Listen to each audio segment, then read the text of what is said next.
शरणं बिम्रिषु नो यमध्वन्नाम कामदूरम् शरणं अस्तु प्रहाभृत्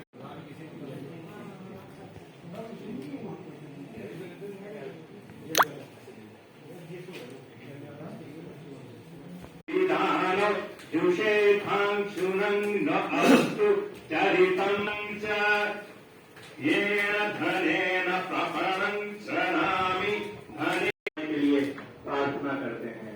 हम अपनी व्यवहार कुशल बुद्धि को असंख्य धनों वालों होने के लिए प्रार्थना करते हैं। हम दूर से चलने तक में लेकर अपने घर आ सकें। व्यापार से लाभ की कामना करते हुए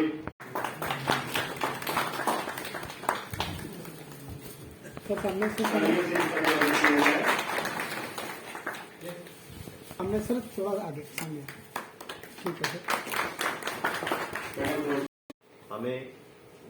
मुझे आज ये फख्र है कि जम्मू कश्मीर में पहली बार इस कंसल्टेटिव कमेटी की नॉर्दर्न जोन की मीटिंग होने जा रही है और ये इस बैकड्रॉप में है कि इस साल दो मुख्य कार्य जो हैं वो भी होने जा रहे हैं। एक तो हम इंटरनेशनल ईयर ऑफ मिलेट्स मना रहे हैं पूरा देश और हमें इंटरनेशनल ईयर ऑफ मिलेट्स में मिलेट्स हब बनना है और उस मिलेट हब में जम्मू कश्मीर ने भी अपनी पॉलिसी जो बना के रखी हुई है और हम भी भारत के नक्शे पर मिलेट प्रोडक्शन में अपनी तैयारी कर चुके हैं सारी। हमारा प्लान है कि हमारा किश्तवाड़ डिस्ट्रिक्ट जो है वो शैडो जोन में है और वहाँ पर बारिश बहुत कम होती है और क्लाइमेट चेंज का विजिबल इफेक्ट है और किश्तवाड़ डिस्ट्रिक्ट को हम मॉडल मिलेट डिस्ट्रिक्ट बनाने जा रहे हैं इस साल। दूसरा G20 मीट इस साल होने जा रही है। जम्मू कश्मीर ड्यूटी भी उसका पार्ट है। वहाँ पर भी उसकी कंसल्टेटिव कमेटी की मीटिंग्स होंगी। इस बैकड्रॉप में तीसरा आज ये जो प्रोग्राम हो रहा है हमारा कंसल्टेटिव कमेटी की मीटिंग का खरीफ सीजन के लिए लागत मूल्य जो है निर्धारित करना है, मिनिमम सपोर्ट प्राइस, उसके लिए ये इसकी सारी तैयारी हो चुकी है और आज इसकी सिफारिश की जाएगी और भारत सरकार को ये सिफारिश जाएगी कि लागत मूल्य क्या होना चाहिए, किसानों को एक लाभकारी मूल्य मिलना चाहिए।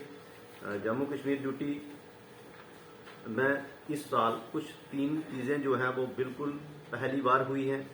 यहाँ पर कंसल्टेटिव कमेटी की मीटिंग पहली बार हो रही है। हमारे सेंटर ऑफ एक्सीलेंस के लिए इसराइली कॉन्सुलेट का विजिट पहली बार हुआ जम्मू में। उसके बाद मिस्टर एशल जो हैं वो कश्मीर भी विजिट किया था। हम ये भी प्रोग्राम करने जा रहे हैं कि सेंटर ऑफ एक्सीलेंस जो है इसराइल की मदद से जम्मू कश्मीर में एस्टेब्लिश हों, वो चाहे वेजिटेबल प्रोडक्शन में हो, पोटैटो सीड प्रोडक्शन में हो। इसके लिए हम सारी तैयारी कर रहे हैं। तीसरे नंबर पर यहाँ पर एक पहली बार GI रजिस्ट्री की मीट जो है वो भी पिछले महीने GI रजिस्ट्री का ऑफिस जहाँ पर कैंप ऑफिस लगा था वहाँ पर भी हमारे जो GI की एप्लीकेशंस हैं वो रिव्यू हुई थी। ऑलरेडी जो हमने एप्लीकेशंस अप्लाई की हुई हैं। तो ये जो 3 चीज़ें पहली बार हुई जम्मू कश्मीर में, तो इससे हमें ये लगता है कि एग्रीकल्चर जो जम्मू कश्मीर का एग्रीकल्चर है वो काफ़ी आगे बढ़ चुका है। आप सब हमारा उद्देश्य तो ये है कि हम किसान को जो है उसकी फसल का जो है एक लाभकारी मूल्य दिला पाएं। तो उसी संदर्भ में हम हर एक आदमी से जो है हर एक जो भी स्टेक होल्डर होगा, चाहे वो किसान हो, चाहे वो सरकारी कर्मचारी हों, सरकारी अधिकारी हों या फार्मर्स ऑर्गेनाइजेशंस हों या बाकी प्रोक्योरमेंट एजेंसीज होती हैं, तो सबसे हम उनका फीडबैक लेते हैं कि अगले साल के लिए जो है किस फसल का जो है कितना मिनिमम सपोर्ट प्राइस होना चाहिए। तो एक कंसल्टेटिव प्रोसेस है जिससे कि हर एक आदमी हमारे इसका जो है एक हिस्सा बने और हम ये सुनिश्चित कर पाएँ कि हमारे किसान जो है उनकी जो है आमदनी बढ़े, उनको एक लाभकारी मूल्य मिले। मकसद ये है कि जो आगे आने वाला जो खरीफ सीजन है हमारा, उस खरीफ सीजन में जितनी भी 14-15 क्रॉप्स हैं जिनके मिनिमम सपोर्ट प्राइस फिक्स होगी, वो किसानों की उसमें किसानों को फायदा हो और कास्ट ऑफ कल्टीवेशन जो होती है, लागत मूल्य जो फसलों का है वो देखा जाता है और उसके बाद एक सिफारिश बनती है कि इस साल का जो मिनिमम सपोर्ट प्राइस है वो क्या रहना चाहिए। मिनिमम सपोर्ट प्राइस का फायदा ये होता है कि डिस्ट्रेस सेल कई बार क्या होता है कि किसान का जो उपज है वो बाजार में बिकती नहीं है और उसको डिस्ट्रेस सेल करनी पड़ती है व्यापारियों को कम रेट पे उसको देना पड़ता है। तो जब मिनिमम सपोर्ट प्राइस होगी तो गवर्नमेंट अपनी फूड सप्लाई में बफर स्टॉक्स में वो स्टॉक्स रखती है, परचेज करती है FCI के थ्रू, और इसमें किसानों को फायदा होता है। 72 घंटे के अंदर उनको पेमेंट मिलती है और किसानों को कोई दिक्कत नहीं होती और उनको जो व्यापारी हैं, जो बिचौले हैं, उन पर डिपेंड नहीं रहना पड़ता।